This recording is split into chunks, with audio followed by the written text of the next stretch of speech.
Hello, and thank you for joining us. We are following new developments this evening regarding the disappearance of Nancy Guthrie, the mother of Today's Show anchor Savannah Guthrie. Two people left their biology at two separate locations connected to the same crime.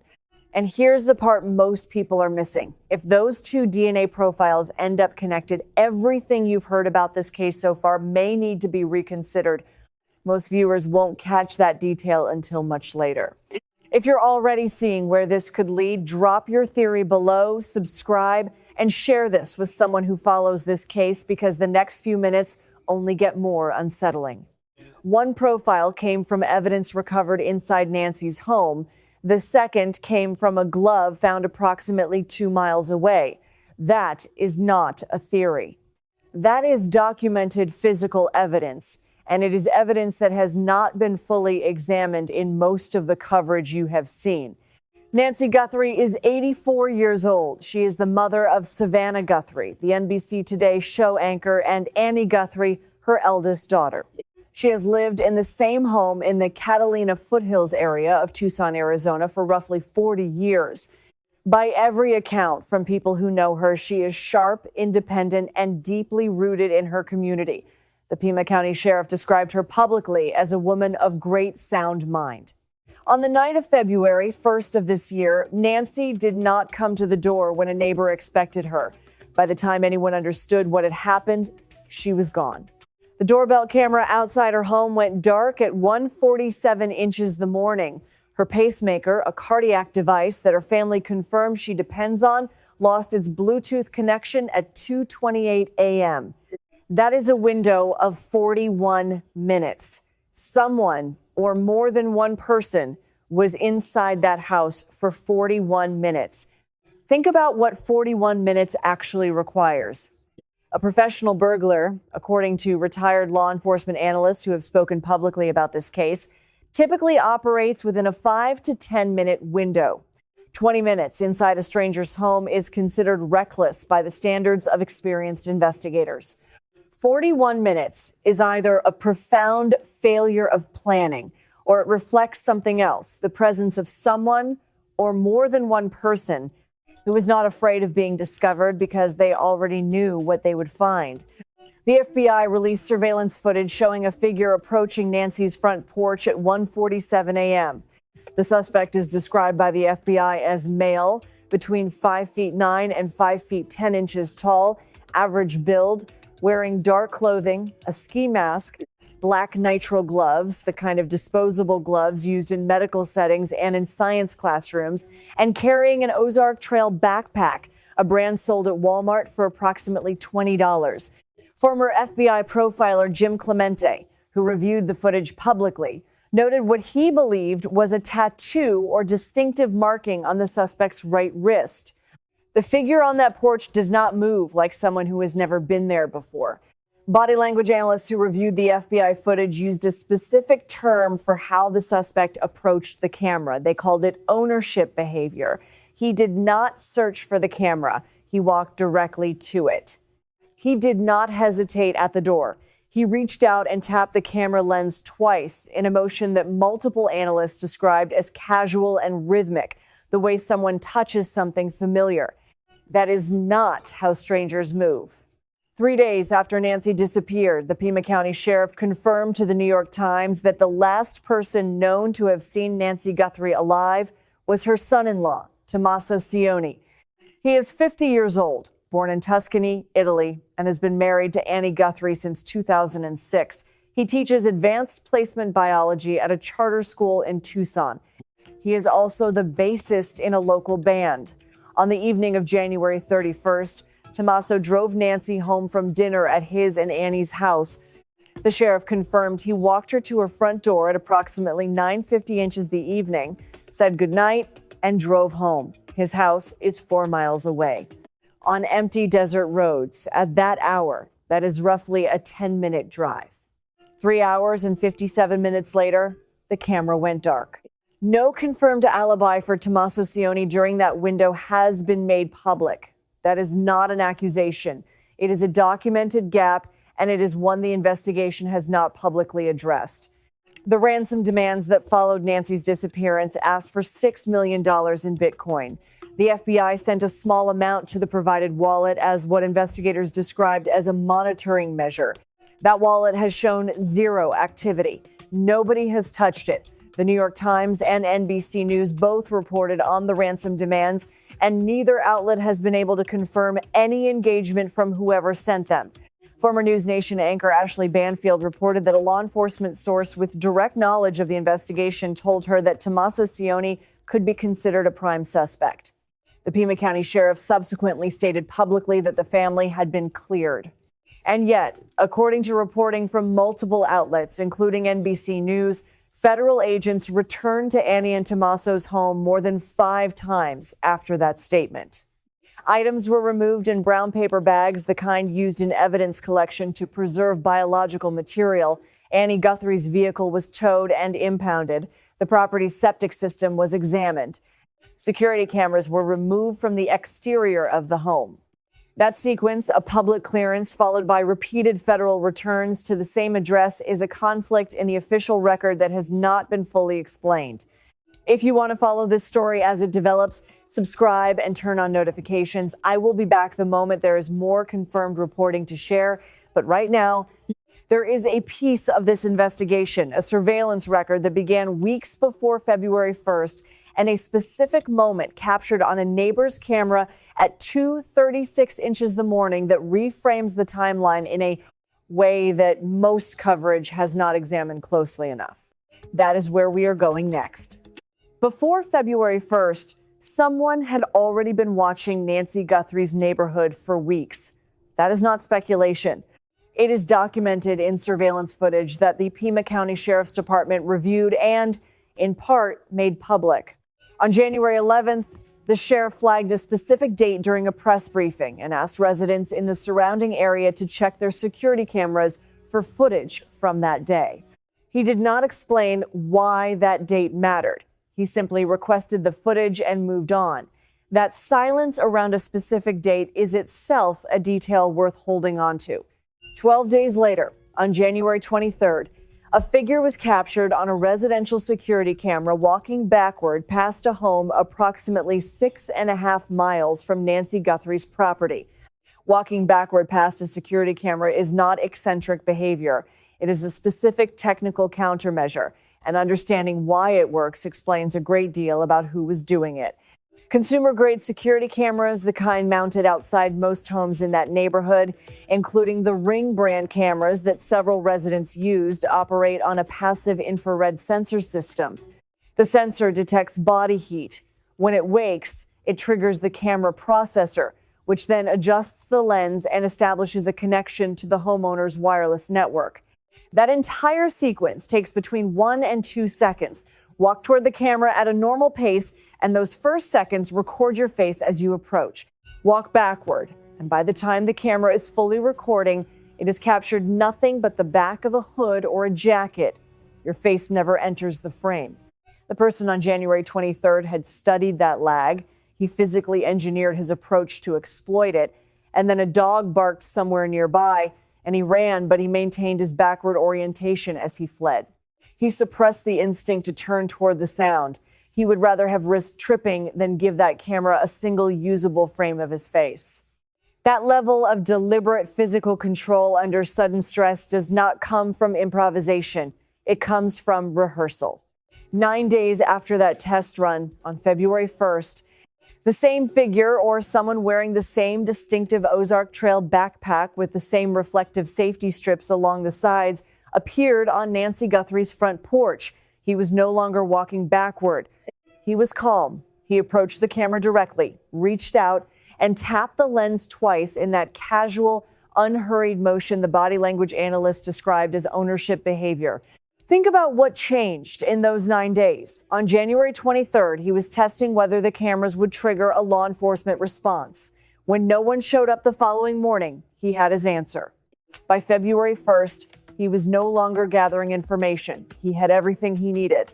4 networks, ABC News, CBS News, NBC News, and CNN independently confirmed through separate law enforcement sources that the suspect had visited Nancy's property on multiple occasions before the night she was taken. The Pima County Sheriff called that reporting purely speculative. 4 independent sources, 4 separate news organizations, all reaching the same conclusion, and the official response was a single word: speculative. That conflict between confirmed reporting and the official position has never been resolved publicly. Now, the car. This may be the single detail in this investigation that has received the least attention relative to how much it potentially reveals.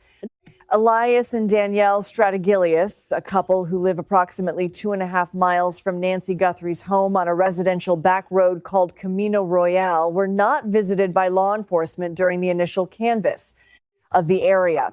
Their street sits just outside the 2-mile perimeter that investigators established in the days after the abduction. Nobody knocked on their door. They came forward on their own after watching news coverage of the case, checked their Ring camera footage, and brought what they found to investigators voluntarily. Their camera recorded 12 vehicles passing between midnight and 6 in the morning on February 1st. One of those vehicles appeared at 2:36 a.m.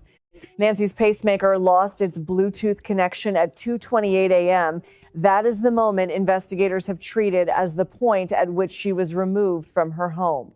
NBC News correspondent Liz Kreutz drove the route from Nancy's front door to the Strategilius camera location and recorded the drive time at approximately 6 minutes.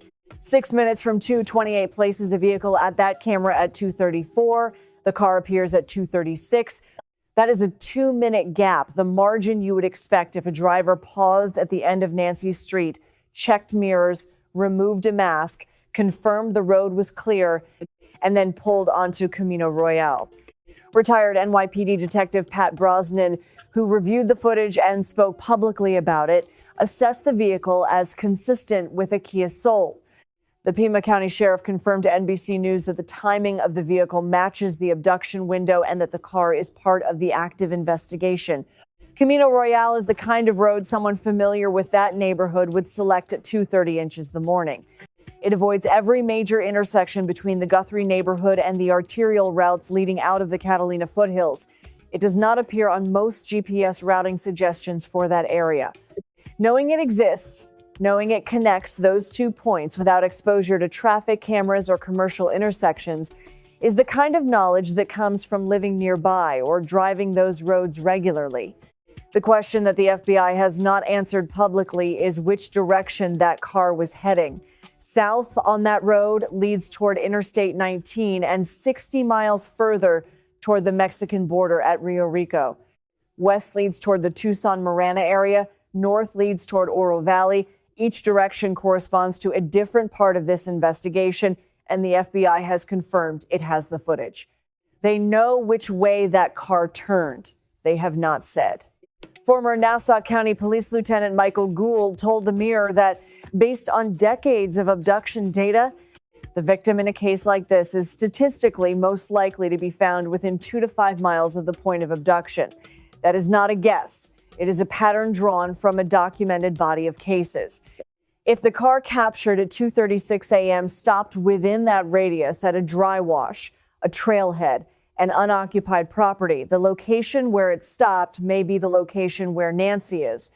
And here is the detail about the evidence that most coverage has not examined carefully enough. The private forensic laboratory in Florida that is processing the DNA samples from this case is working with what investigators have described as a mixed biological sample recovered from inside Nancy's home. Mixed samples, that is, samples containing genetic material from more than one individual, are more complex to process than single-source profiles. They take longer. They require additional analytical steps to separate the contributors. The glove found 2 miles from Nancy's home may actually yield a result first because the profile recovered from it appears, according to sources familiar with the evidence, to be a cleaner, single-source sample. When those profiles are complete, they will be submitted to genetic genealogy databases. That process, which law enforcement has used successfully in cold cases across the country, including the identification of the Golden State Killer in California, works by searching for partial matches to distant relatives who have voluntarily submitted their own DNA to ancestry databases. A second cousin, a half-sibling, Even a match several generations removed can be enough to build a family tree and work forward to a living individual. Two unknown profiles means two separate family trees, two independent paths to a genetic identification, two chances for a single distant relative somewhere in the country to have uploaded their DNA to a public database and unknowingly provided the thread investigators need to pull. The DNA does not require anyone to confess. It does not require anyone to cooperate. It processes on its own timeline in a laboratory, and when it is finished, it will say what it says, regardless of what anyone in Tucson does between now and then. That is the evidence that is moving. And there is one more thread, 19 years of it, that connects two names in this investigation in a way that the physical evidence, the surveillance record, and the timeline all point towards simultaneously. Pull back for a moment and look at everything that has been established, not as separate pieces of reporting, but as a single picture. Two unknown male DNA profiles, a 41-minute window inside the home of an 84-year-old woman. A surveillance campaign that began weeks before February 1st and demonstrated a level of technical preparation that investigators have not publicly attributed to any single individual. A ransom demand precise enough to suggest intimate knowledge of a specific family's finances, a Bitcoin wallet that has never been touched, medication left on the counter of a woman who cannot survive without it, and a car on a back road at 2:36 inches the morning heading in a direction the FBI knows and has not disclosed. Each of those details, taken alone, raises a question. Taken together, they describe something that a lone opportunistic offender cannot account for. They describe planning. They describe coordination. And they describe access, the kind of access that is not obtained through surveillance alone, but through years of presence inside a family's life. That is where Dominic Evans enters this picture, and it is important to be precise about what is documented and what remains unconfirmed. Evans is 48 years old. He is an elementary school teacher in the Tucson area. He has been the drummer in a local band called Early Black alongside Tommaso Cioni since approximately 2007. 19 years. They met through a classified listing in the Tucson Weekly. They recorded their debut album at Loveland Studios in late 2009. They named that album Life, Love, Love, Murder. Those 4 words were chosen deliberately by the members of that band to represent their collective creative identity. Album titles are not evidence, but they are a window into the people who selected them, and that particular window is worth noting. The FBI's physical description of the suspect seen on Nancy Guthrie's porch mail, 5'9" to 5'10", average build, facial hair consistent with a mustache or goatee, and a possible marking on the right wrist, corresponds to Evans in every documented, publicly verifiable detail. His height, his build, photographs taken at public performances show facial hair matching that description. Former FBI profiler Jim Clemente, reviewing the porch footage, noted what he believed was a tattoo or marking on the suspect's right wrist. Performance footage from Early Black, reviewed by independent online investigators, shows a marking on Evans's right wrist in a location consistent with Clemente's observation. Evans has felony entries in the Pima County Judicial Database. Those records include burglary, robbery, theft, embezzlement, and driving under the influence. Burglary, under Arizona law, is the unlawful entry into a structure with intent to commit a crime inside it. Robbery is the taking of property from a person through force or the threat of force. The documented skill set in those records, entry, confrontation, removal, corresponds directly to what the evidence indicates happened inside Nancy Guthrie's home on February 1st. Here's the forensic detail that matters most about those records. Neither DNA profile recovered in this investigation matched any entry in the FBI's CODIS database, the National Registry of 19 million offender profiles. For most unknown individuals, a no-match result simply means they have never been arrested for an offense that required DNA collection. But for someone with felony convictions in Pima County, the absence from that database requires a specific explanation. Arizona's DNA collection laws have evolved over time. If Evans' convictions predate the mandatory collection protocols that applied to his specific offense categories, or if those cases resolved through plea arrangements that did not trigger DNA submission requirements, he could carry multiple felony entries in the court system while remaining entirely invisible to the federal database. A documented criminal record and no DNA profile on file. That combination is, forensically speaking, the equivalent of not existing in the system. Evans told the New York Times that he met Nancy Guthrie once at an Easter egg hunt in 2011. He said he learned about her disappearance through Instagram and sent Tommaso Cioni a private message to offer support. He told reporters he spoke with investigators for approximately 40 minutes and has not been contacted by them since. Consider that sequence carefully. A nationally covered abduction case unfolds. Your bandmate's mother-in-law is the victim. Your response is to reach out through a private message. 40 minutes of conversation with investigators and then silence. That 40-minute interview is a preliminary contact, not a forensic examination. The absence of further direct contact does not mean investigators have moved on.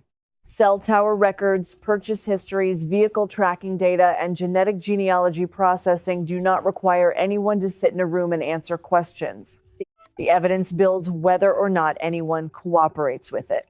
The Pima County Sheriff stated publicly that the family had been cleared.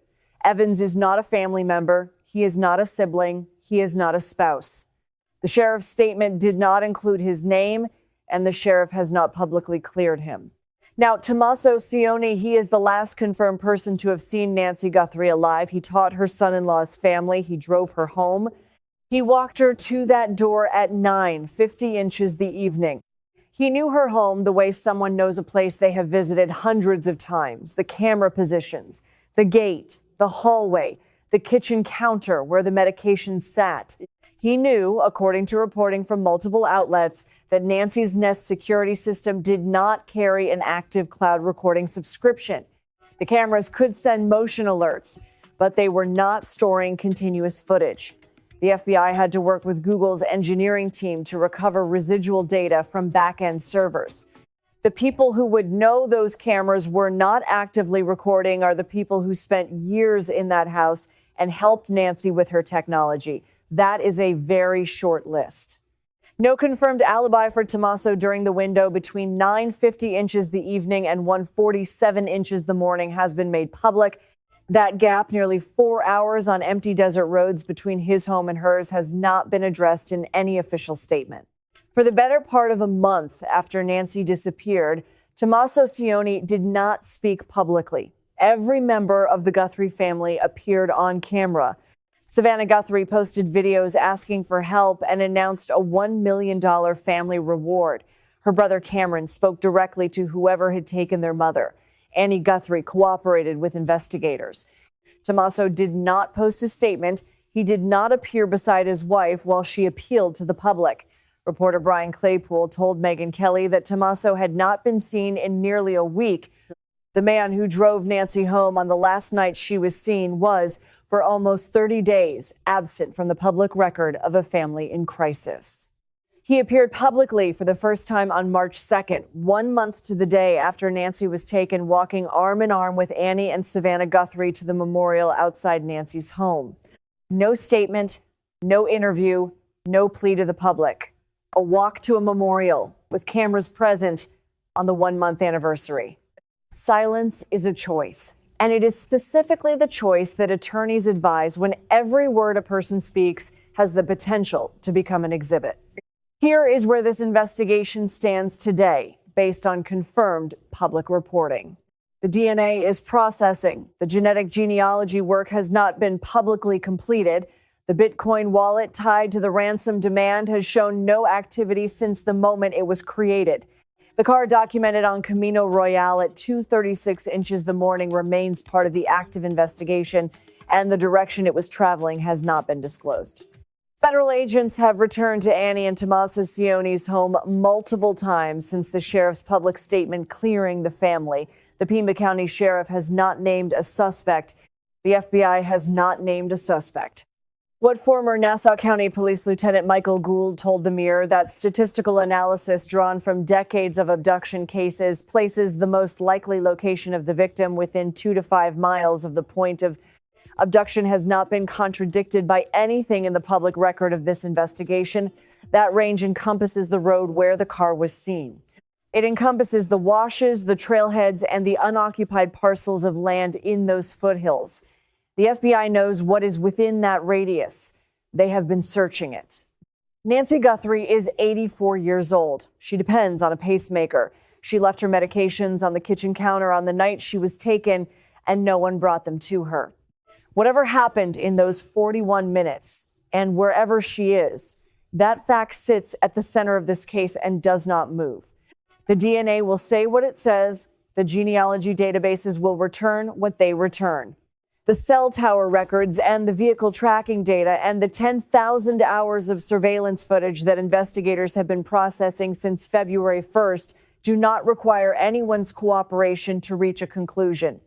They simply require time, and that time is running short. After everything you have just heard, I want to ask you one specific question. The ransom demand in this case was for exactly $6 million, not 5. Not 10, not a round number a stranger reaching out blindly would choose. $6 million in Bitcoin from a family whose finances an outsider would have no reliable way to assess. Who do you think had the knowledge to land on that number? Tell me what you think in the comments. I read every one of them, and in a case this layered, the details that readers catch sometimes matter more than people expect. If you have any information about this case, please call the FBI immediately. The number is 1-800-CALL-FBI. That is 1-800-225-5324. Submit tips at tips.fbi.gov. The Pima County Sheriff's tip line is 5,203-14900. The reward is $100,000. All analysis in this video is based on official law enforcement statements and verified reporting by CBS News, ABC. Subscribe and turn on notifications. I cover these cases as they develop. There is more to come. I will see you when it does.